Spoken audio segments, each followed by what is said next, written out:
Hey, what do you know? This is the Melvin Life show. And how's everyone doing? I don't know, but today I feel like kind of short. And in any case, if you're watching this for the first time, if you're watching this on LinkedIn, hello, hello, hello. And how are you doing? It's it's been a while, right? So 2020, it's a very unusual year because right now we probably say that 2020 is one of the not so positive years we have ever encountered. But that said, how would our perspective change 20 years from now? Maybe we would appreciate what 2020 has done that will bring us to 2040. But who could tell? And so I'd just like to share with you a conversation between me and a millennial on LinkedIn. So he was asking me like, so how's 2020 for you? I mean, all that is going on, how is it affecting your business and all that? And my reply to him was that, you know, friend, in 1985, when there was a recession, I saw many people, including some of the dads of my friends, many of them actually lost a job. And for our family, we were looking at how we could better make of the that year itself. In fact, 1985 was one of the most severe recession that Singapore has experienced. And then that was when I was in school, so it really didn't affect me that much. But then it came to 1991, and in 1993, and that was when I was actually in school. And in 1997, that was when it kind of hit the Asian financial crisis. And I was just graduating, right? That year was my graduation year, and the Asian financial crisis had to happen. Because guess what? At the point in time, jobs were scarce, and so you make the best out of it. And then after graduation, I worked in the civil service for a couple of years before I joined an early stage.com. And then it was 2001. And 2001, everything was going well until September 11th.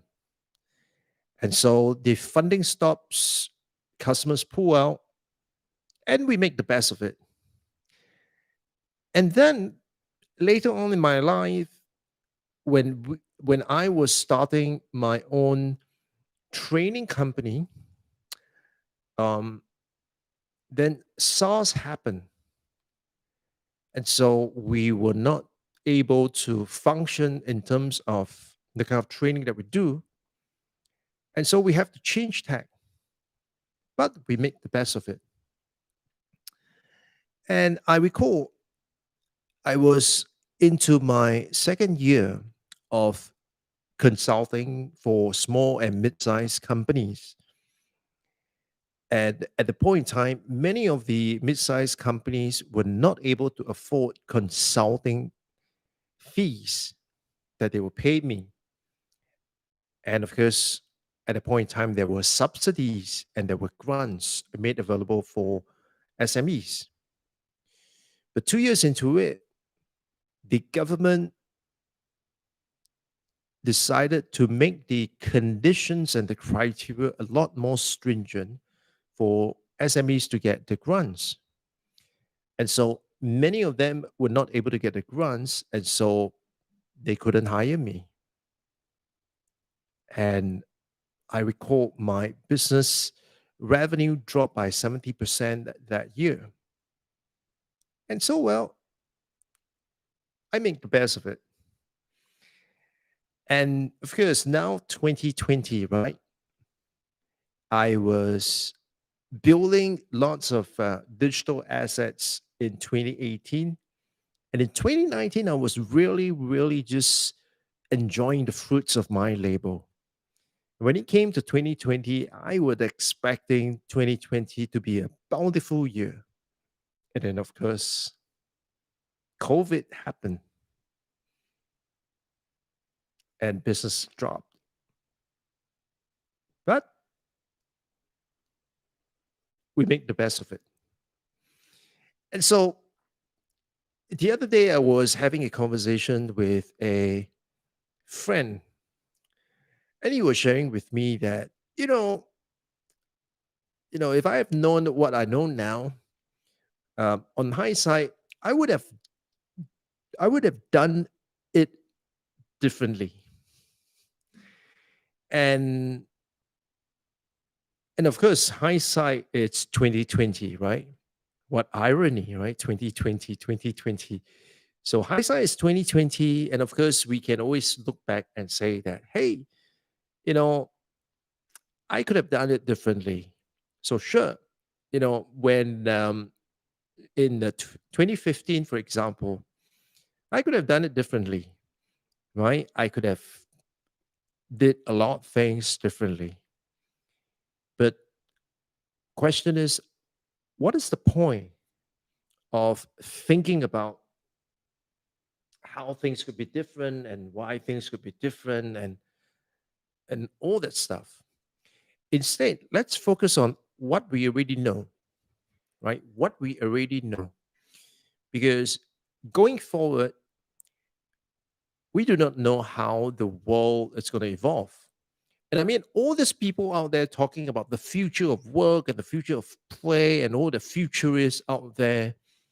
Yes, I mean, you could dream about the different state. You could hypothesize about different state, right? But let's not forget one thing that is very, very fundamental.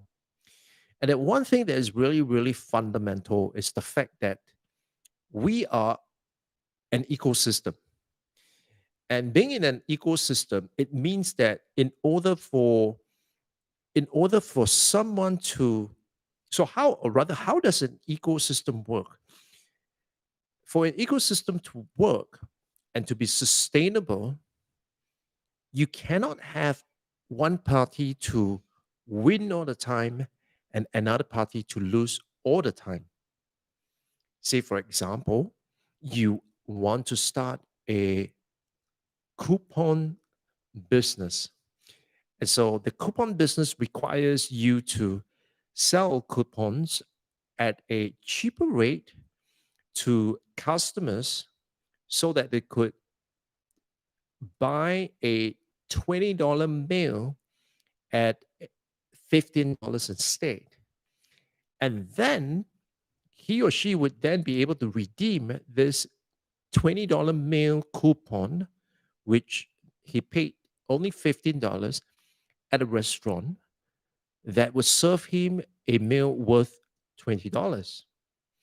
Now, of course, one way of looking at it is that as the business owner, you are able to collect the money upfront, or you are able to have a you know the receivable, and you're able to have that money upfront.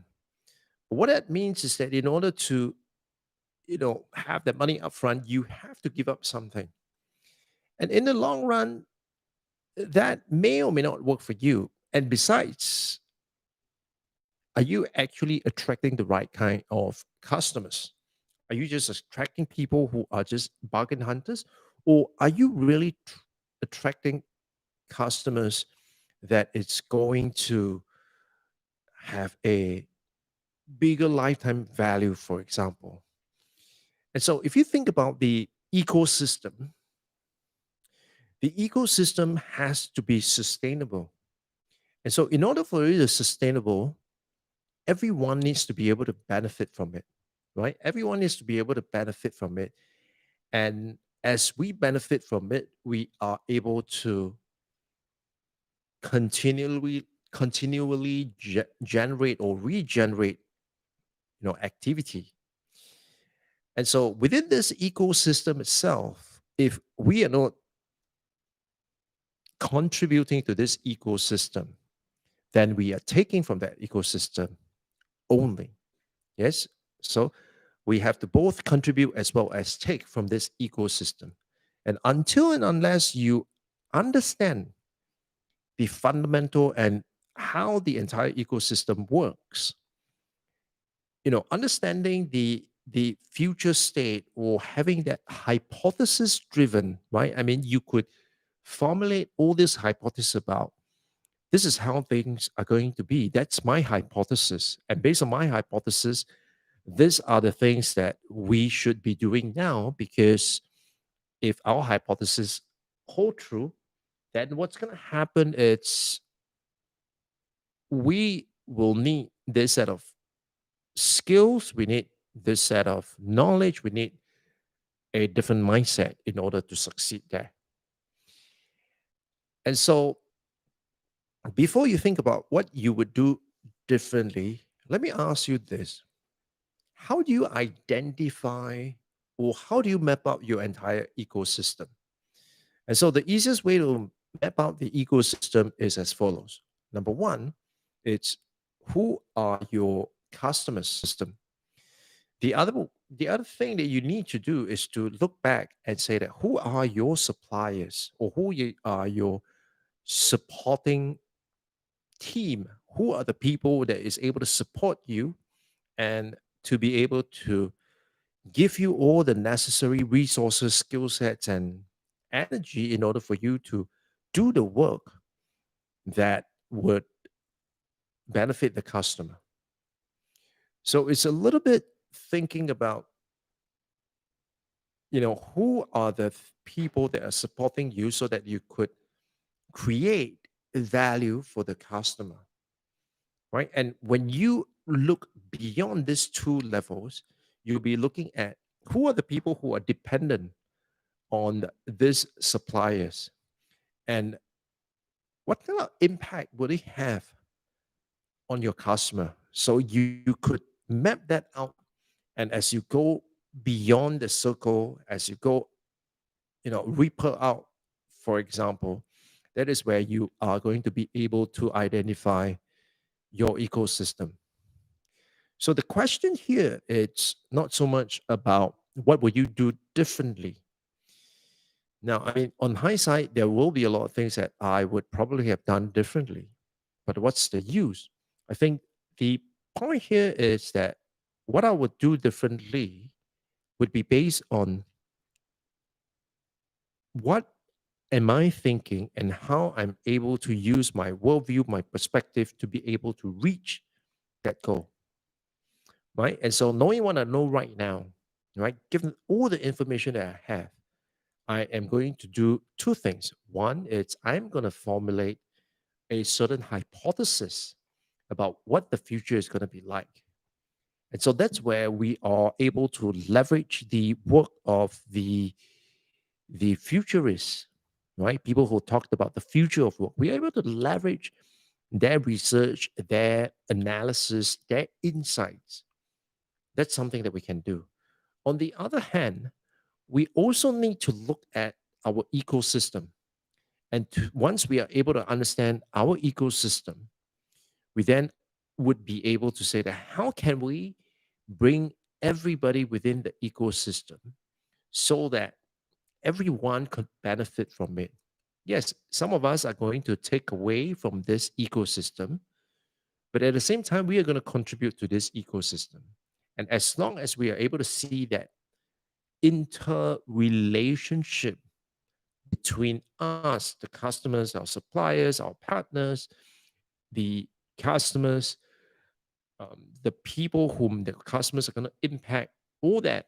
Once we're able to see that, and we're able to see that it's a win-win for everybody, that's when we know we have a home run. So, knowing what you know right now, what would be that one thing that you would do differently? Well, this is the Melvin Live Show. And in case you're wondering what this show is about, on this show, I talked about building this one person, 1 million all digital business.